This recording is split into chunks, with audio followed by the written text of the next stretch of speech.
Hi, I'm John from Gentleman and Whiskey, and this is my top 5 bourbons of 2024. Let's talk about it.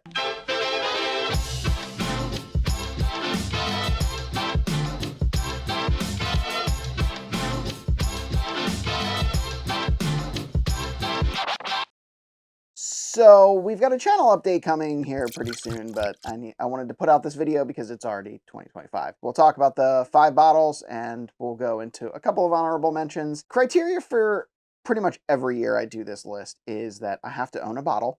It has to be something that I can try multiple times and have had a good amount of experience with. It's got to be something that was either a continuing release that I tried for the first time in 2024, or it has to have been released in 2024. Obviously, like 2023 Stag is not going to be on this list because it's not a 2024 release. Before we get into all of this, my list is probably going to be a little atypical from a lot of people's lists. I think there's some overlap. Some of the stuff that I want to talk about is there's, to me, a noticeable lack of the usual suspects. And what I mean by that is like Parker's, for instance. Parker's Heritage this year did a cognac finish malt whiskey, which they've done malt whiskey before. It was before my time hunting bourbon, whiskey, whatever, talking about whiskey on the internet. So I hate cognac, first off, so that's pretty much off my list entirely. I have not had a Parker's that is bad, honestly. I've had every single Parker's that I've had. The possible exception of the Orange Curacao has at least been good. If I'd have paid $175 for the Orange Curacao, I probably would have been mad about it. The Stags this year, there's generally a Stag of some sort on my list. I think last year's was 23A. I tried 24A, 24B this year. Did not get a chance to try 24C, but they weren't cracking the top 10 for me. I feel like they're doing too much releasing 3 in a year, and they're just not as good as they used to be. We'll see how continuing batches do. I'm obviously interested in C because it is the highest proof from this year. It is 128.9. More along the lines of something that I'm going to be interested in than 125 proof. And this year, I mean, I'm not a huge Elijah Craig barrel proof person. I mean, I am when it's good.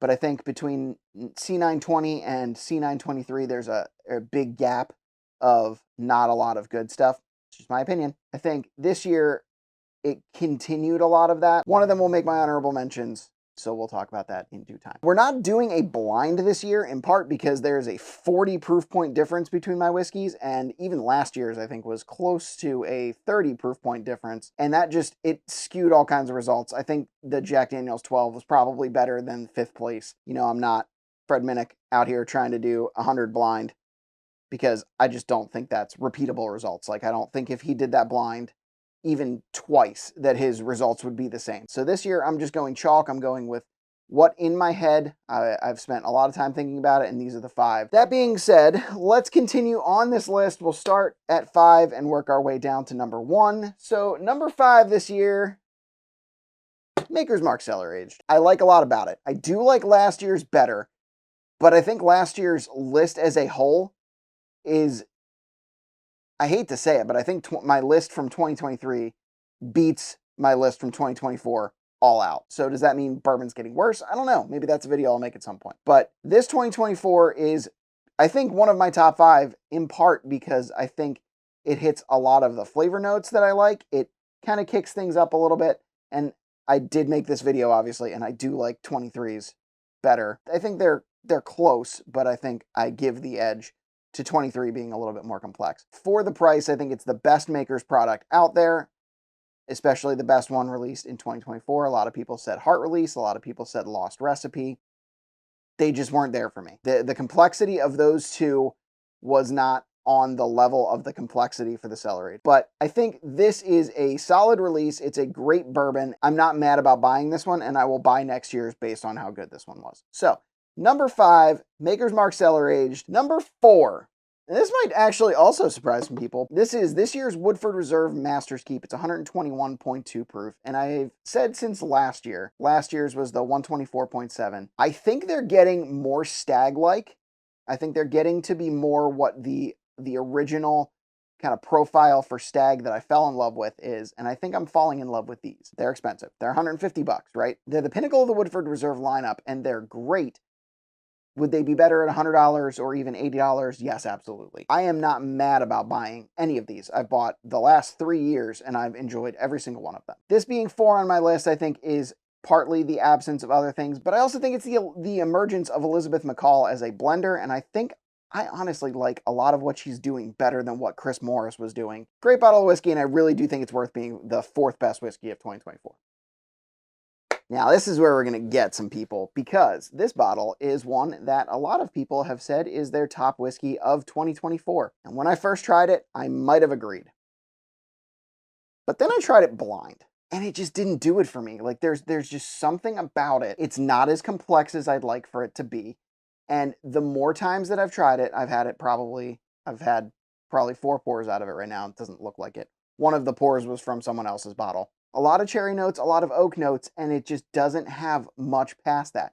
That being said, it's a good whiskey, right? It is a great whiskey, but it's a $250 whiskey. It is not, in my opinion, complex enough to warrant that price. It is also not complex enough to jump from 150 to 250 with 2 extra years. I would say I value things that are complex over things that do one thing really well. I value a varied complexity over something that is one-dimensionally really good. This is one-dimensionally really good. Don't get me wrong. If you take price out of it, it tastes great. It's just, it doesn't wow me. Like, I think any of the whiskeys from last year could have beaten this one in a blind. That's just where I'm at.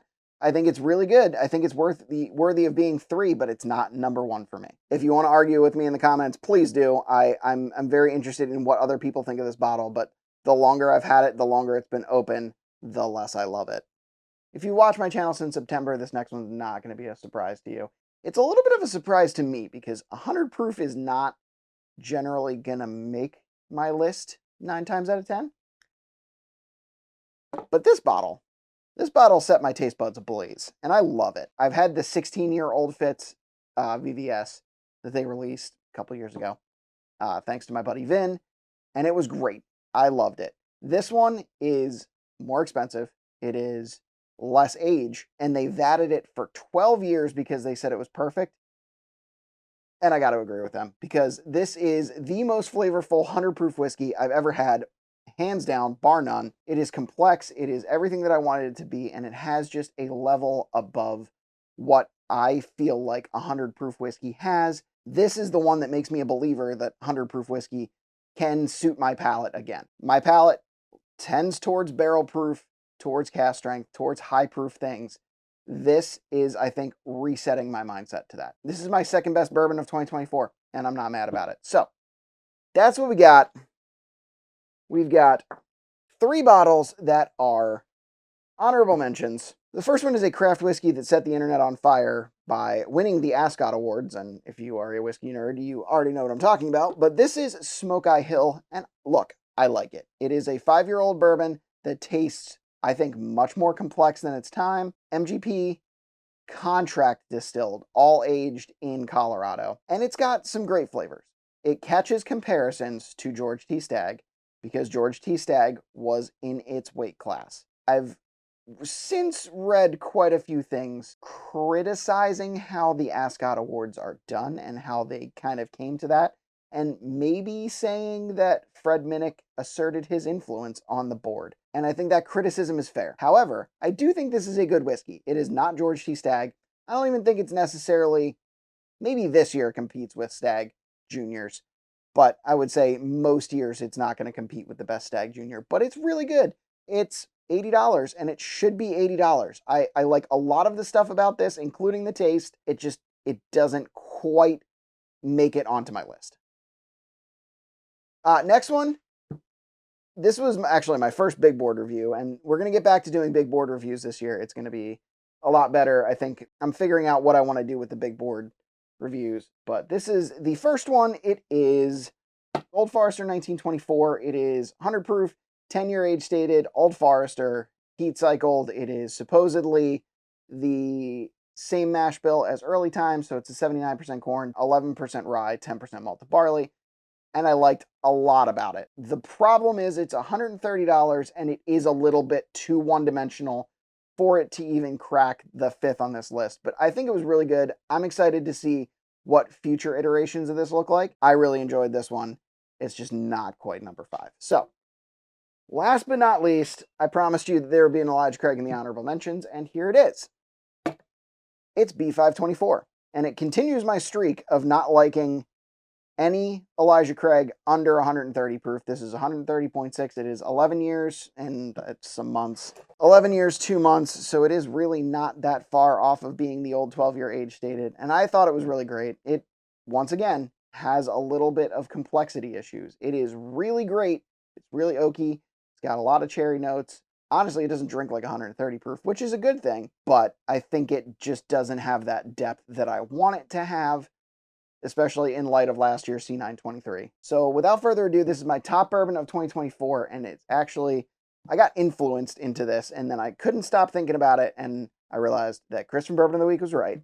And this is my top bourbon of 2024. So I gave this to Chris blind, and he said, this could be bourbon of the year. And the more I thought about it, the more I realized that I like this bottle more than any other bottle that I've had all year. This is a Kentucky Bourbon Fest exclusive. It is 140 proof, 6-year age stated, 6 years, 3 months. Nulu, it is Bardstown Bourbon Company sourced. I think all their Kentucky series is Bardstown Bourbon Company sourced. Look, it does not drink like 140 proof. It drinks like 130, maybe even between 125 and 130.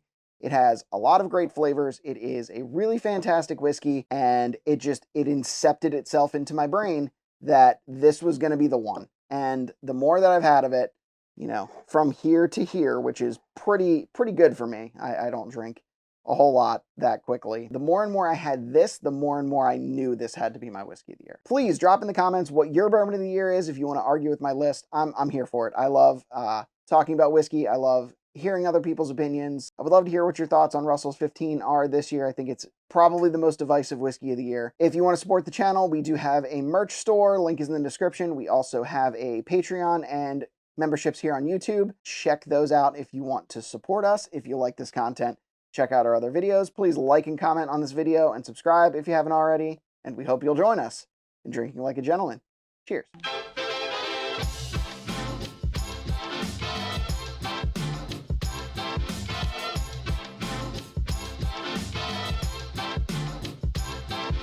Number 4. And this might actually also surprise some people, but this is this year's the pinnacle of the not wild turkey. I keep saying wild turkey.